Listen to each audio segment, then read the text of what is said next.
everyone. This is Maha, And this is Dylan. and we're the hosts of That Wasn't So That Hard. wasn't too hard. We talk about process improvements and everything else that is awesome in between. Isn't that right, Dylan? That is. We've been walking through different principles and different tools in process and accountability and people and how to get things done. But it's all been pretty academic with a couple practical examples along the way. Today, we'd like to give you a glimpse of our lives.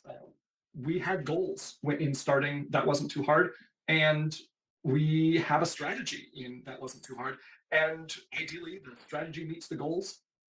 And no surprise, part of the strategy is one of continual improvement, where we take a minimum viable product, something good, but not perfect, and continually improve it over time. This strategy's worked great for me. Maha, you've told similar stories, and we wanted to apply it here. Exactly. So today we wanted to do a review. We were going to do this anyway, and we wanted to share our check-in and what's going well and what we want to focus on doing better with you as a practical and vulnerable experience in how you can simultaneously balance not being where you want to be and not feeling bad about it. We're going to walk a narrow tightrope, but Maha. I'm just going to touch on and just to clarify to our listeners that it's vulnerable because we're doing this live. We haven't had a discussion about it before. And what you're going to hear in this podcast or watch, if you're on our YouTube channel, which please click like and subscribe. Well, I'm doing it. You're going to see that we are just normal folk doing this in a meeting, whether it's like a quarterly business review or something similar. That's exactly right. All right. Well, let's get started. Let's get started. So, Maha, yes, remind me the goals that you had. Consistently deliver on something, be able to learn about how to podcast, be able to learn about how to edit. So a lot of, let's say, my goals were very learning oriented. There were other goals which were pretty much having fun. My goals were also pretty growth centered. I've had a long-term goal of being able to speak better and communicate better, more concisely, more clearly. I also wanted to explain some of these concepts. It's really nice to be able to have something in my back pocket that I can link someone to explain what a RACI is in my own words, well put together with a good example. I'm bad at thinking on my feet. I get stressed out when the camera is on, especially in a solo situation. There's a lot of people who believe in designing and building utopia. Yes.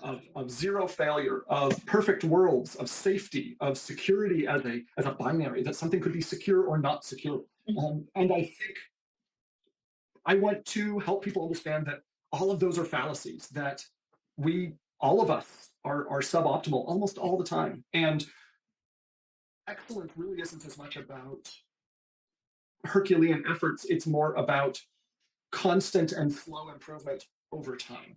Well, what were our shared goals?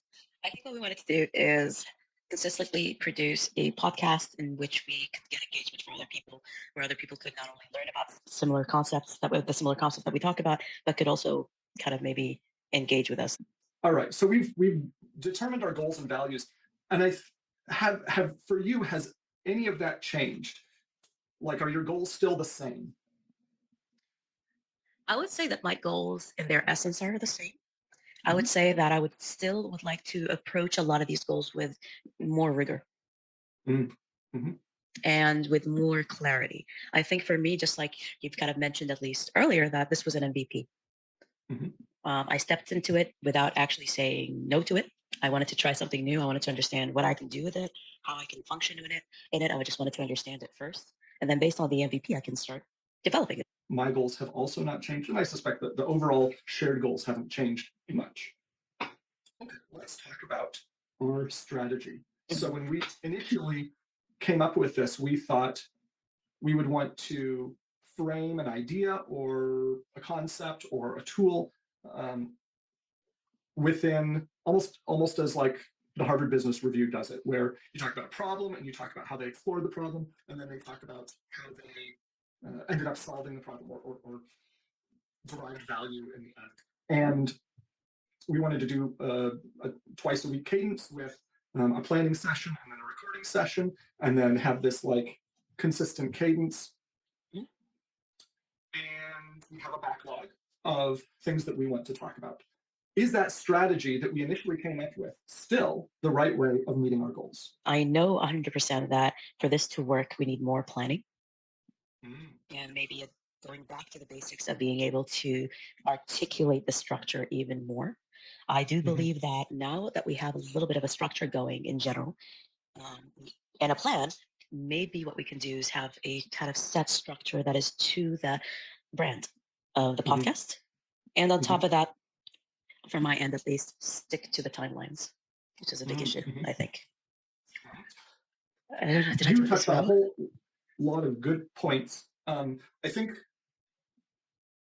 so. So you think that the most valuable part of our initial strategy that still is being structured about our very structured to keep us on track, to keep the conversation focused on what we really want to talk about, and provide value in. I agree.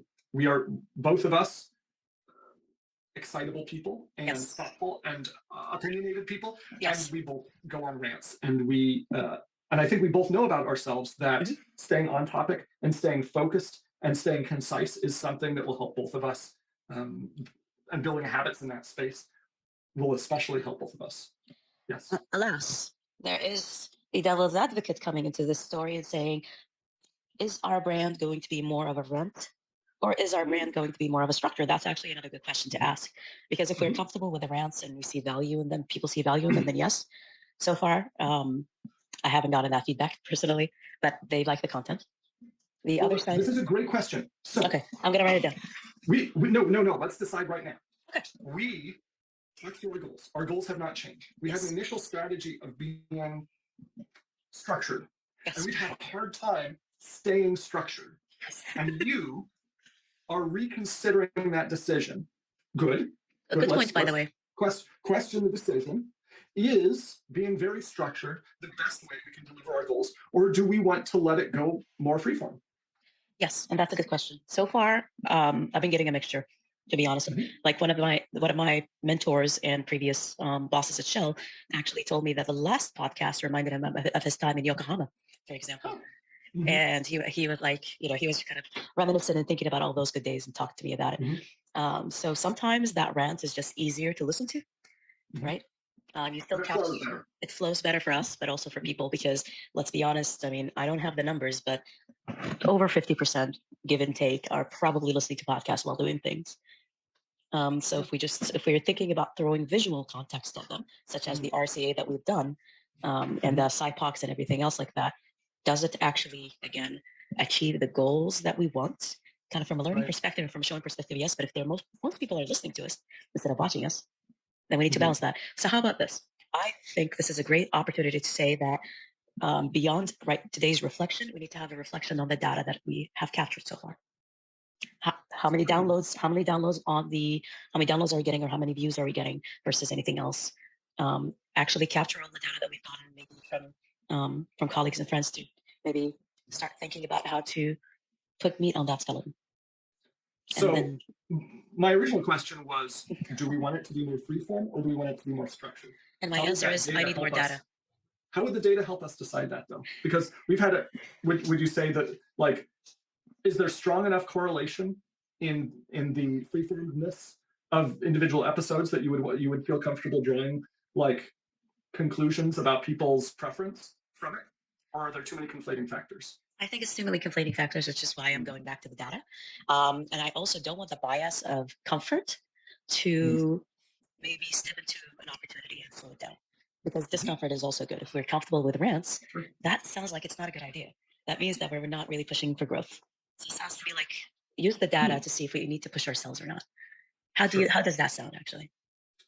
I think I agree with too many conflating factors, and to me that indicates statistics episode by episode is not going to be meaningful. Yes. I like your most recent point the best, and that is that we are both very comfortable with freeform and less structure. And if I think about one of my key goals here, it's to be more concise and to be more accessible to people who think unlike me. Yes. And if I put that goal in front of me, like if that's one of my top goals, I think being comfortable and trying to shoehorn myself more into structure and getting more practiced at sticking to a structure is probably more true to that goal. I completely agree with you because that's another goal for myself. I'm one of those Mhm. people who solve puzzles and instead of playing the game herself, teach other people how to play the game, Mhm. or teach other people how to solve the puzzle themselves. So I've been telling people about information funnels. I've been telling people about slowing down, not overwhelming the listeners, etc. And I do that well in a very specific public speaking setting. Sure. But when I get excited, just like I said, when we get excited, for me, when I Yeah. get excited, the masking is over.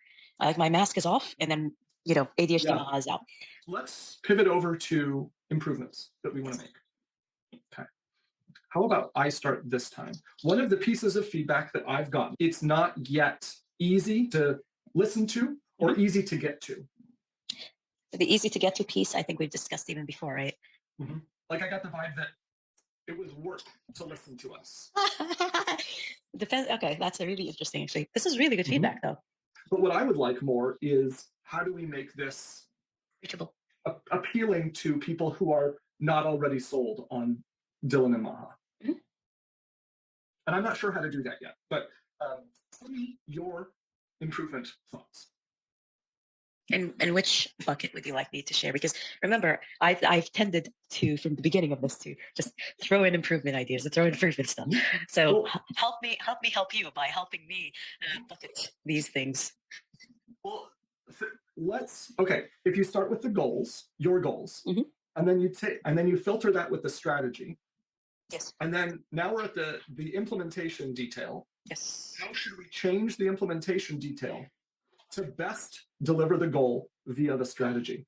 So Okay. what do you think is going to be the most win in terms of changing the how?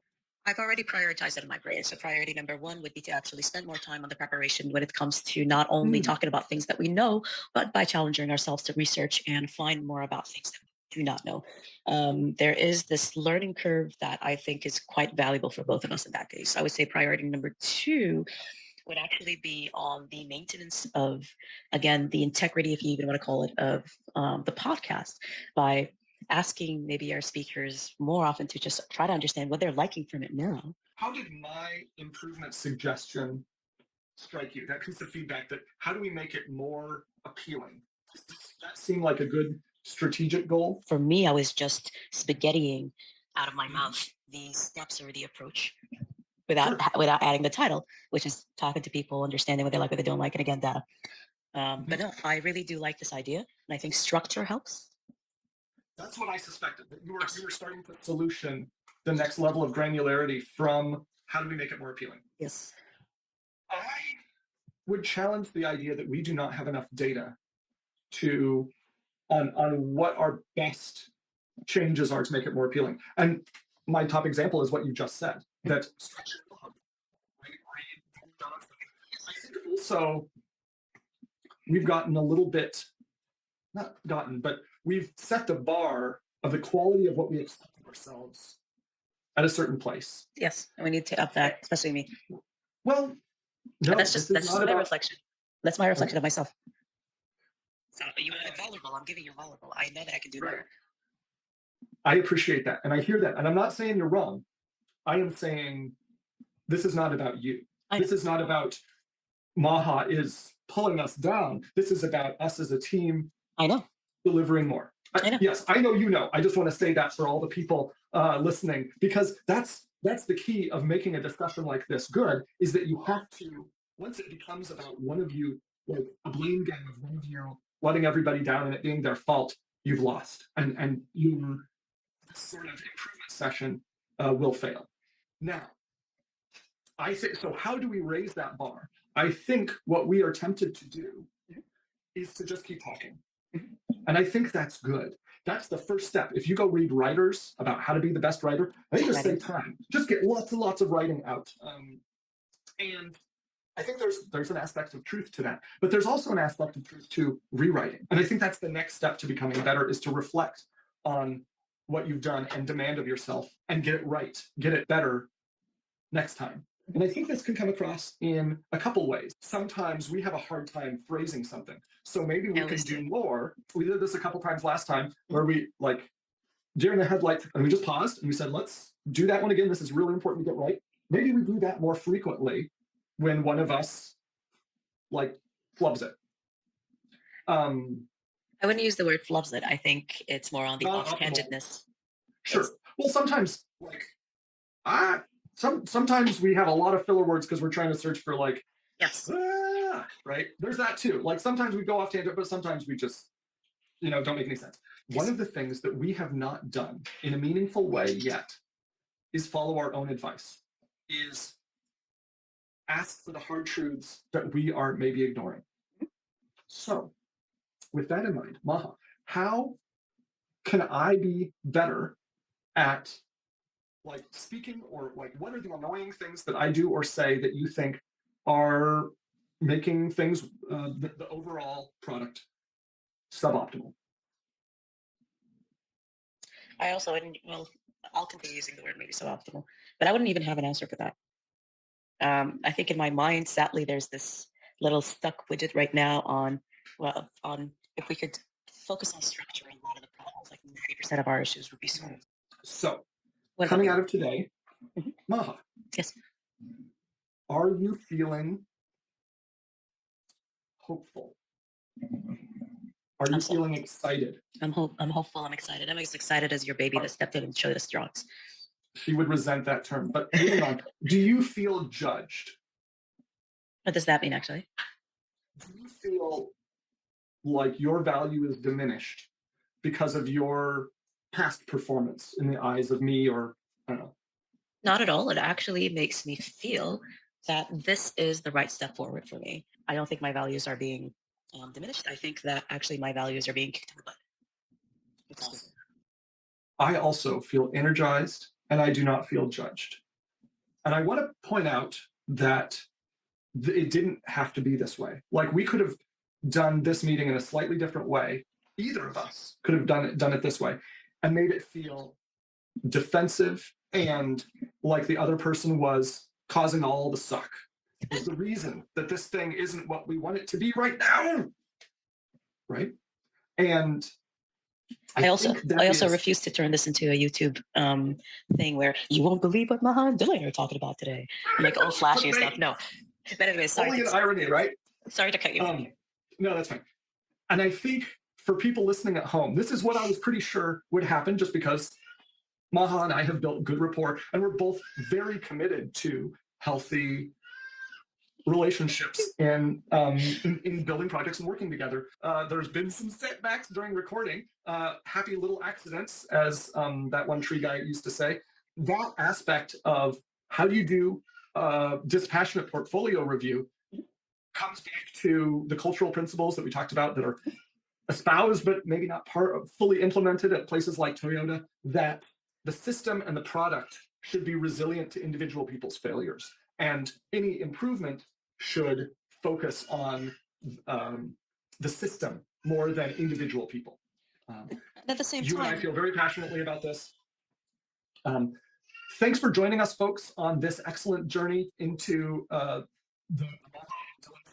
how we personally continuously improve ourselves. Also respect, yes, episode 4, 5, and are delivering better value than either of us could alone. By having the right priorities. So take care of your family, Dylan. Just as everyone, please click like and subscribe, obviously. Listen to us wherever you listen to your podcast. And see, that wasn't too hard.